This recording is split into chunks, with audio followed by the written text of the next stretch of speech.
और देवताओं के रक्षक। आइए जानते हैं सनातन धर्म द्वारा भुलाए हुए देवता सूर्य पुत्र अश्वपति रेवंत के बारे में। मार्कंडेय पुराण व अन्य पुराणों के अनुसार संज्ञा, जो भगवान विश्वकर्मा की पुत्री थीं, अपनी सुंदरता और विनम्रता के लिए प्रसिद्ध थीं। उनकी शिक्षा और तपस्या ने उन्हें एक आदर्श स्त्री के रूप में प्रतिष्ठित किया। सूर्यदेव, जिनका तेज समस्त ब्रह्मांड को प्रकाशित करता था, से उनका विवाह हुआ। यह विवाह दो अद्भुत शक्तियों का मिलन था, सूर्य का तेज और संज्ञा की शीतलता। संज्ञा, जो सूर्यदेव से अपार प्रेम करती थीं, उनके तेज को सहन करने में असमर्थ थीं। उनकी शक्ति इतनी प्रचंड थी कि संज्ञा का शरीर और मन धीरे धीरे इसे सहन नहीं कर सका। उन्होंने इस कठिनाई को सहन करते हुए सूर्यदेव से अपने मन की बात नहीं कही, क्योंकि वे अपने पति के प्रति अपने धर्म का पालन कर रही थीं। परंतु उनकी असहनीय पीड़ा के कारण उन्होंने एक अद्भुत उपाय सोचा। संज्ञा ने अपनी छाया का निर्माण किया, जो उनकी ही तरह दिखती थी। अपनी छाया को सूर्यदेव के पास छोड़कर संज्ञा ने वन में कठोर तप किया, ताकि वे अपने शरीर और आत्मा को सूर्यदेव के तेजस्वी व्यक्तित्व के अनुकूल बना सकें। यह स्त्री, जिसे छाया कहा जाता है, संज्ञा की तरह ही उनके सभी कर्तव्यों का पालन करने लगी। सहस्रों वर्ष बीत गए और सूर्यदेव की संतानें छाया को संज्ञा समझते हुए बड़ी हुईं। एक दिन सूर्यदेव को छाया पर संदेह हो जाता है और वे उससे सत्य बताने को कहते हैं। दंड के भय से छाया सूर्यदेव को बताती है कि संज्ञा उत्तर कुरु पर्वत पर एक घोड़ी का रूप धारण करके तपस्या कर रही है। सूर्यदेव ने अपने ससुर भगवान विश्वकर्मा के पास जाकर उनसे अपना तेज कम करने की प्रार्थना की। विश्वकर्मा ने उनके तेज को कम कर दिया।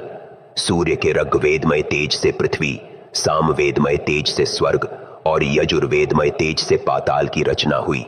सूर्यदेव के तेज के 16 भाग थे। विश्वकर्मा ने इनमें से 15 भाग कम कर दिए और उनसे भगवान शिव का त्रिशूल, विष्णु का चक्र, वसुआक नामक भयंकर शंकु, अग्निदेव की शक्ति, कुबेर की पालकी तथा अन्य देवगण के लिए अस्त्र शस्त्रों की रचना की। तभी से सूर्यदेव अपने तेज के 16वें भाग से प्रकाशित हैं।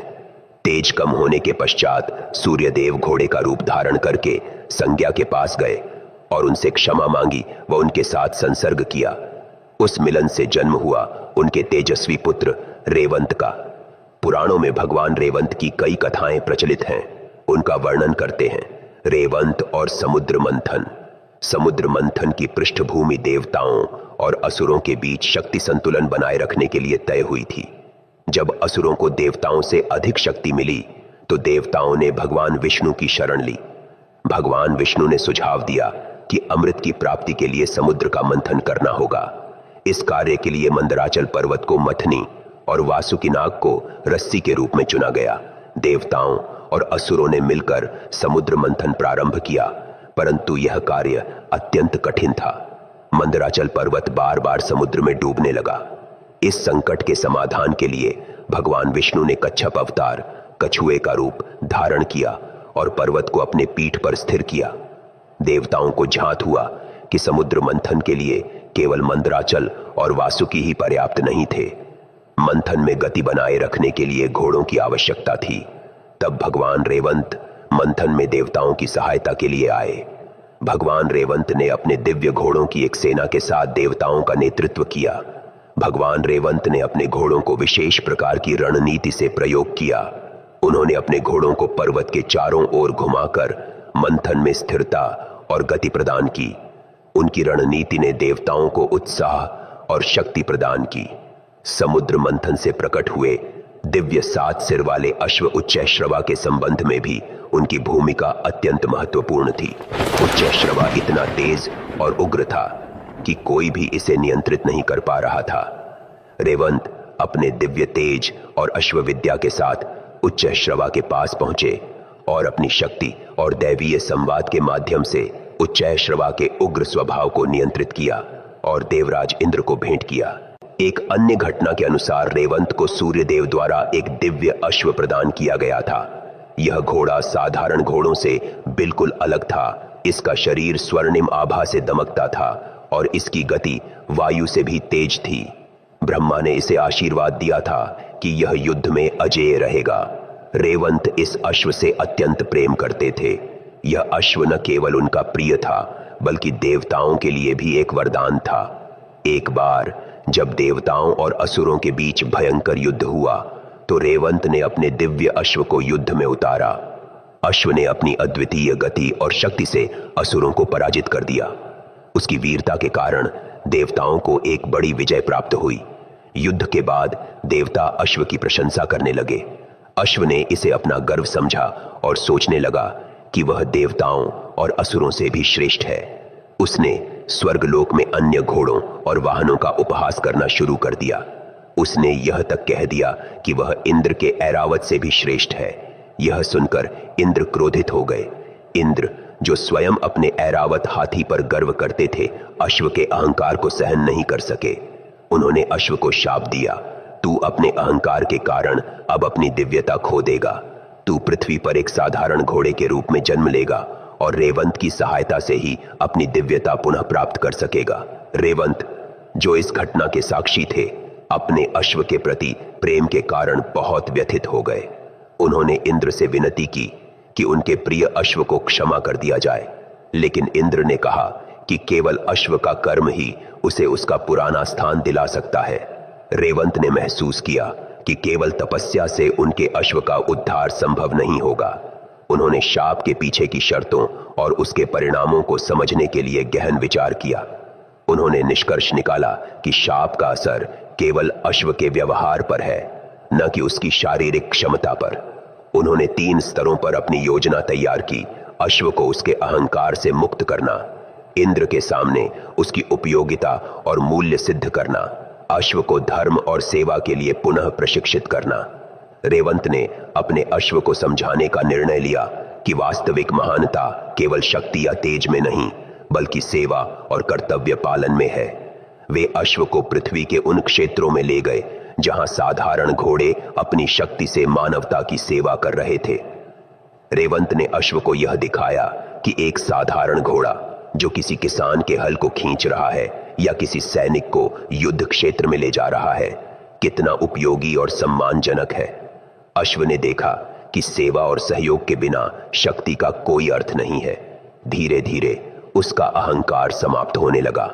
इंद्र के शाप को निष्प्रभावी करने के लिए रेवंत को यह दिखाना था कि अश्व केवल दिव्यता का प्रतीक नहीं, बल्कि एक आवश्यकता है। उन्होंने एक प्रतियोगिता का प्रस्ताव रखा जिसमें इंद्र के ऐरावत और रेवंत के अश्व को अपने कार्य कौशल और उपयोगिता का प्रदर्शन करना था। एक चुनौती दी गई कि कौन सा वाहन तेजी से और सुरक्षित तरीके से एक बीमार ऋषि को पहाड़ी क्षेत्र से निकालकर सुरक्षित स्थान तक पहुंचा सकता है। प्रतियोगिता में केवल कौशल, धैर्य और प्रशिक्षण का उपयोग करना था। रेवंत ने अपने अश्व को सही मार्गदर्शन और प्रशिक्षण देकर प्रतियोगिता में भेजा। ऐरावत ने अपनी विशालता और अहंकार के कारण कई बार कठिन रास्तों पर कठिनाइयों का सामना किया। वहीं रेवंत के अश्व ने अपनी तेज गति, सूझबूझ और सही संतुलन के कारण ऋषि को सुरक्षित स्थान पर पहुंचा दिया। इंद्र ने स्वयं देखा कि अश्व ने अपनी शक्ति के बजाय अपनी बुद्धिमानी और अनुशासन का उपयोग किया। रेवंत ने अश्व को एक साधारण जीवन जीने के लिए तैयार किया। उन्होंने उसे छोटे छोटे कार्यों में प्रशिक्षित किया, जैसे सामान खींचना, सैनिकों को ले जाना और घायल जानवरों की मदद करना। रेवंत ने उसे सिखाया कि हर छोटा कार्य भी महत्वपूर्ण है। एक बार एक गांव में आग लग गई और लोग अपनी जान बचाने के लिए इधर उधर भागने लगे। अश्व ने बिना किसी निर्देश के कई लोगों को अपनी पीठ पर बैठाकर सुरक्षित स्थान पर पहुंचा दिया। इस घटना के बाद अश्व को यह एहसास हुआ कि उसकी असली महानता उसके कार्यों में है, न कि उसकी शक्ति में। रेवंत ने इंद्र से पुनः निवेदन किया, लेकिन इस बार तर्क और साक्ष्य के साथ। उन्होंने कहा, देवराज, यह घोड़ा अब वही अहंकारी अश्व नहीं रहा। उसने अपने कर्मों से यह सिद्ध किया है कि वह अब केवल सेवा और धर्म के लिए समर्पित है। यदि इसे और दंड दिया गया तो यह मानवता की सेवा से वंचित हो जाएगा। इंद्र ने अश्व के बदले हुए व्यवहार और उसकी उपयोगिता को स्वीकार किया। उन्होंने कहा, तुमने अपने ज्ञान और धैर्य से यह सिद्ध किया है कि एक अहंकारी को भी सही मार्ग पर लाया जा सकता है। तुम्हारे प्रयास और अश्व के परिवर्तन के कारण मैं अपना शाप वापस लेता हूं। अश्व ने अपनी सेवाओं और विनम्रता के कारण न केवल इंद्र का शाप समाप्त कराया, बल्कि अपनी खोई हुई दिव्यता को भी वापस पाया। रेवंत को योद्धाओं और अश्वों के रक्षक देवता, जंगलों के खतरों से सुरक्षा प्रदान करने वाले और शिकार के संरक्षक देवता के रूप में पूजा जाता था। रेवंत की पूजा सूर्य उपासना संप्रदाय, जिसे सौर कहा जाता है, से घनिष्ठ रूप से जुड़ी हुई है।